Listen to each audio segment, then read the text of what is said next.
Hello and welcome to the Taking the Charge podcast video style. We are taking a look at the U18 AfroBasket. We are searching for the final two teams to reach the under 19 FIBA Basketball World Cup that will take place next year in Switzerland. Great tournament right now in the South African city of Pretoria. Actually, both of the men and women U18 tournaments are taking place in Pretoria. Pretty neat concept. Organizational, probably a great idea. Seems like it wouldn't be bad to kind of give each tournament a little bit of a pub on their own, but it is probably organization-wise, it's a lot easier. A big city like Pretoria can probably handle these tournaments pretty well. We had a pretty exciting quarterfinal day on Thursday, and now heading into the semifinals. There will be, for the second straight U19 World Cup, an African debutante in 2023. We had Madagascar reach the Under-19 World Cup for the first time. And next summer in Switzerland, it will be either Morocco or Cameroon. They both won their quarterfinals and will face off in the semi, meaning one of those teams will reach the Under-19 World Cup for the first time. So a lot of excitement in those two programs, a lot of anticipation going into today's semifinal against each other. In the other semifinal, we'll see two real superpowers of African basketball. Mali going against Senegal. Looking at both of those teams missed the Under-19 World Cup in 2023, which had the Egyptians and Madagascar. So Mali and Senegal will both really be wanting to win the game on semifinal on Friday to get back to the World Cup. Looking at Egypt, Egypt was a longtime superpower in African basketball. But you have to look at now, they've actually will have missed the Under-19 World Cup for the third time in the last four editions, after they lost to Senegal. Let's kind of break down a little bit of the quarterfinals. Some really fun games. Mali took down Nigeria. It was really cool seeing Nigeria back in the tournament. This is the first time they played in the Under-18 AfroBasket since 2010. So it was good seeing them back. We did see the Nigerians play at the Under-16 AfroBasket in 2019. After a 4-year absence, they haven't been back in that tournament, but they did play in this one, and a couple of nice players.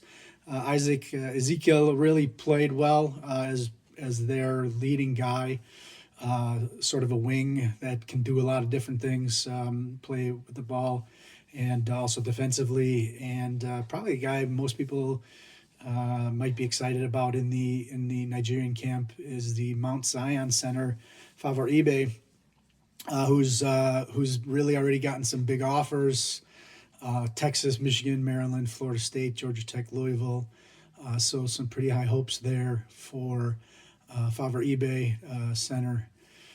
In the low post position, Mali, what can you say? Mali is really the dominant force, continues to be dominant force. 8 straight semifinals, 11 of the past 12, 5 straight medals, and really going to be looking forward to getting that win against Senegal. What's going to be a great game. And, they really relied on their European-based players. There's the Spanish trio of Traores. You had Yusuf Traore, who's been there in Spain since 2020. Torrelodones, Alicante, Zaragoza also played for Barcelona at the ANJT. You also have Real Madrid's Amadou Traore, and then there's Mamadou Traore. And one of the things about this Mali team is that they really go and push their players, give them opportunity to play at these tournaments at a younger age. 5 guys from this team played at the Under-16 AfroBasket last summer, and you kind of saw that experience really pay off against the inexperienced team of Nigeria. Mali's been in these moments before. They've been in these competitions before. They've been in these games before, and it kind of shined through. Morocco, not a very deep team, but three really nice players. One of their main guys has been Omar Karem, who plays in Italy with Olimpia Milano. He played limited minutes at the AGT Belgrade. There's also the French-born U.S. high school player Rayan Soli. Both of those guys are 2007 born, but probably the name most people might be excited about in Moroccan basketball for sure.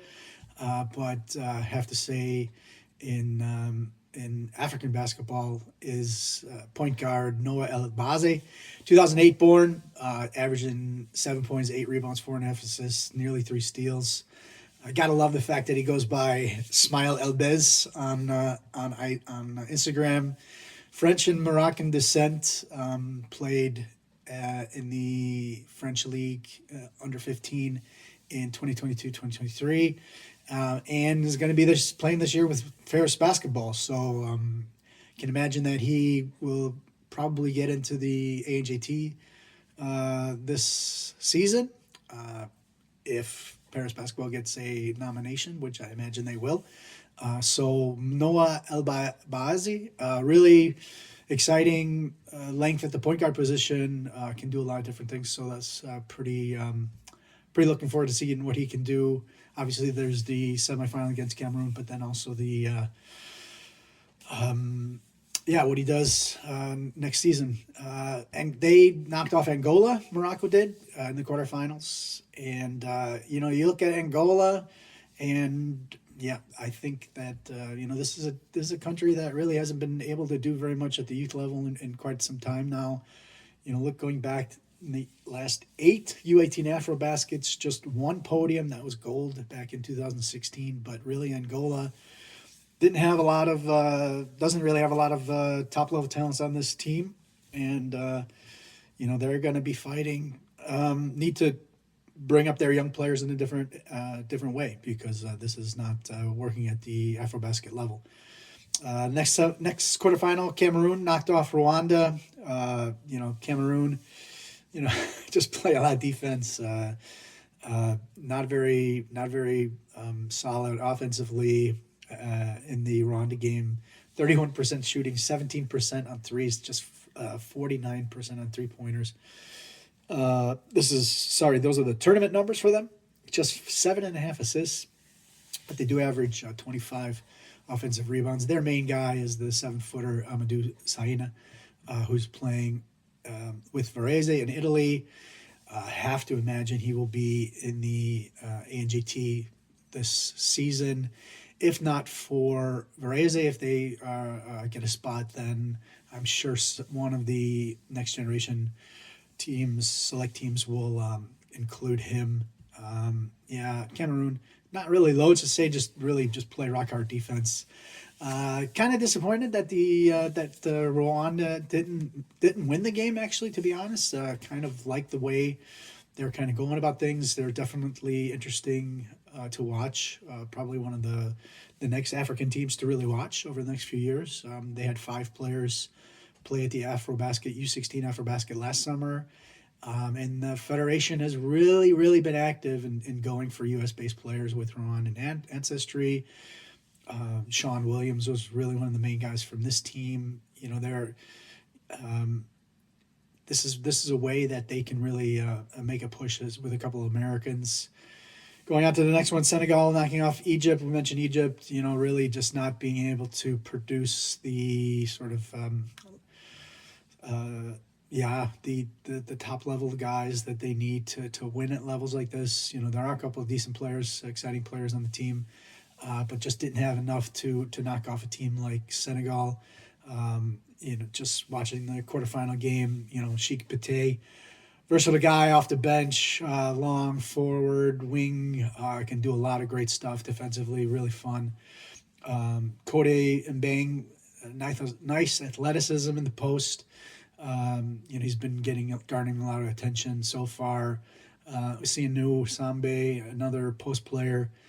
You really got to look at Tidiane Almeida, scores is only 8 points in the final 45 seconds, 8 of 8 free throws, just ice in his veins. And, to be honest, power test player, so it's not really surprised that a France-based player is doing well in a big tournament like this. One other guy that I do want to note is George Bozy, who's the captain of the team, and he's actually the younger brother of the Senegal senior national team leader, Jean-Jacques Bozy. The younger brother really has a controlled game, have to really like that.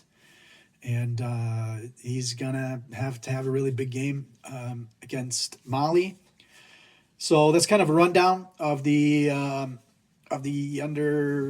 AfroBasket quarterfinals. Can't wait to watch the semifinals. Should be two fantastic games. We're going to see history today in South Africa.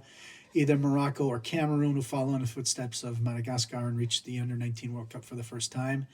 And then the other one is Mali or Senegal. Senegal really is going with more and more European-based players, and we saw them go back-to-back in the Under-19 World Cup, missed the 2023 edition. Mali, of course, took second place at the Under-19 World Cup back in 2019. Omar Ballo, among other guys. And so, this is a really important game for the Mali Basketball Federation to get back to the World Cup and show that they remain a force in African basketball and also deserve a spot on the global stage.